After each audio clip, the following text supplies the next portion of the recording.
उवाच चासहन्तस्य वन्दनानयनं सति मुच्यतामेष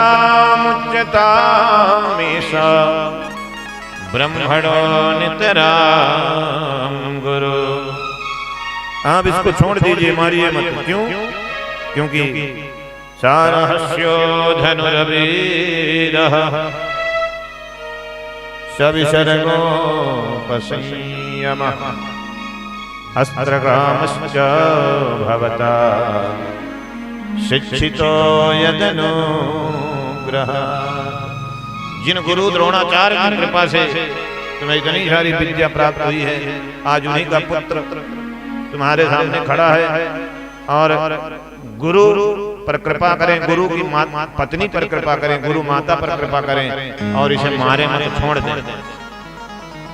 जब अर्जुन को छोड़ने के लिए कहा गया तो अर्जुन बोले कि मैंने तो इसे मारने की प्रतिज्ञा करी, मेरा क्या होगा? भगवान से हाथ जोड़ करके अर्जुन ने निवेदन किया, प्रभु क्या करें आप बताएं। भगवान अर्जुन को कहते हैं, ब्रह्मबन्धुर्नहन्तव्यम् आततायी वधारहणः मयैवो भयमापनातम् परिपाह्य शासनम्। भगवान ने कहा, अर्जुन ब्राह्मण को नहीं मारना चाहिए, लेकिन जो बाल हत्यारा हो, जो बालकों को मारने वाला हो, बाल हत्यारा, उसको छोड़ना भी नहीं चाहिए। अर्जुन सहसा ज्ञाय हरेर्दारुदग्धमथाशिन मणिन जहार मूर्धन्य दुजस्य सह मूर्धजम्। अर्जुन समझ गए भगवान का गीता का उपदेश ये थे, ब्राह्मण को कैसे कैसे मारा जा सकता है। किसी ब्राह्मण को जान से मारने की आवश्यकता नहीं है, ब्राह्मण को कई तरह से मारा जा सकता है, बगैर हाथ लगाए भी ब्राह्मण को मारा जा सकता है। कोई ब्राह्मण आपके घर में भिक्षा मांगने आया, उसको आप गाली दे दे, धक्का दे करके घर से बाहर निकाल दें, भिक्षा न दे, अपमानित कर दे, ये भी ब्राह्मण के मृत्यु के बराबर है। किसी ब्राह्मण की प्रिय वस्तु को छीन ले, ये भी मृत्यु के बराबर है। और अर्जुन ने उसके सिर पर जो मणि थी, उस मणि को छीन लिया है और धक्का दे करके बाहर निकाल दिया। भगवान द्वारिकाधीश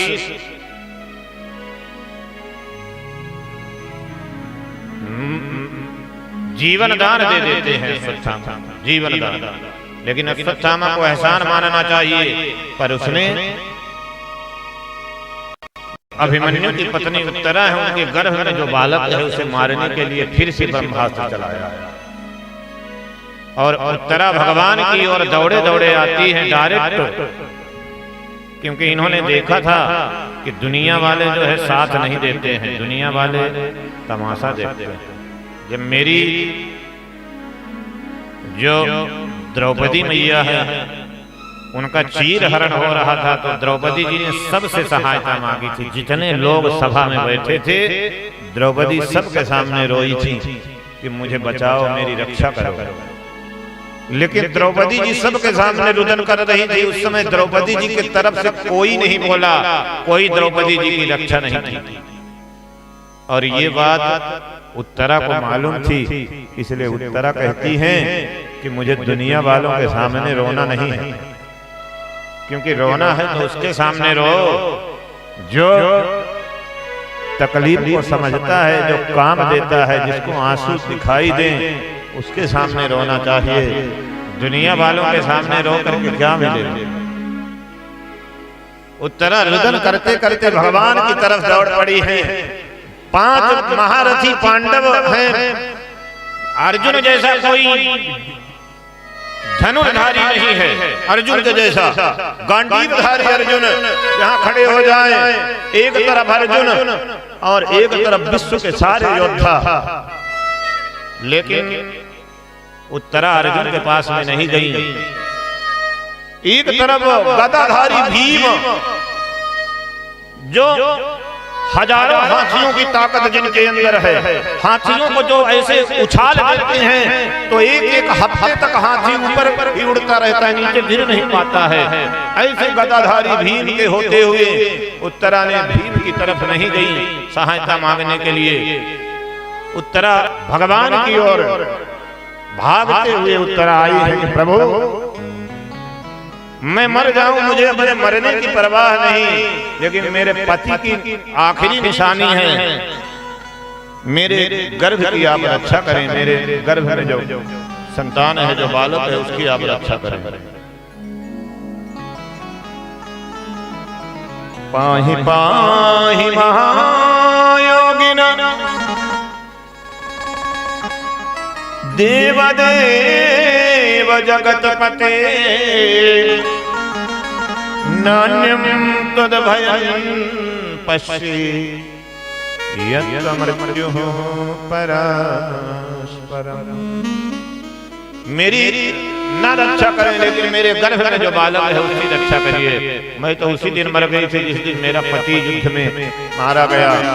मेरे पति को जिस दिन घेर करके युद्ध में मार दिया गया, मेरे प्राण तो उसी दिन निकल गए थे। मैं तो उसी दिन अग्नि में मेरे पति के साथ जल जाना चाहती थी, लेकिन आज मैं जीवित हूँ तो केवल मेरे पेट में जो ये बालक है, मेरे गर्भ में इस बालक के लिए मैं जीवित हूँ, इसे बचाएं। भगवान को अत्यंत क्रोध आया है और भगवान अश्वत्थामा के ऊपर क्रोधित हो गए हैं। भगवान ने तुरंत छोटा सा रूप धारण किया है और उत्तरा के गर्भ में भगवान प्रविष्ट हो जाते हैं और गर्भ के अंदर भगवान प्रवेश करके हाथ में गदा को भगवान ले लेते हैं और गदा को घुमाते हुए भगवान ने जो है ब्रह्मास्त्र का तेज भगवान खत्म कर देते हैं, ब्रह्मास्त्र को तेज नष्ट कर देते हैं और इस तरह भगवान ने उत्तरा के गर्भ की रक्षा कर दी। सूत जी कहते हैं कि ये आश्चर्य नहीं है कि भगवान जो है उत्तरा के गर्भ की रक्षा कर दिए। आश्चर्य ये है कि वो बालक कितना भाग्यशाली है कि जिसने जन्म नहीं लिया, भगवान का दर्शन पहले कर लिया गर्भ के अंदर, और यही बालक आगे चल करके परीक्षित के रूप में जन्म लेता है समय। भगवान ने सोचा बहुत दिन हो गए, अब मुझे द्वारिका जाना चाहिए। पांडव युद्ध जीत गए हैं, युधिष्ठिर को राजा बना करके भगवान द्वारिका जाने लग गए। तो भगवान जब द्वारिका जाने लग जाते हैं रथ पर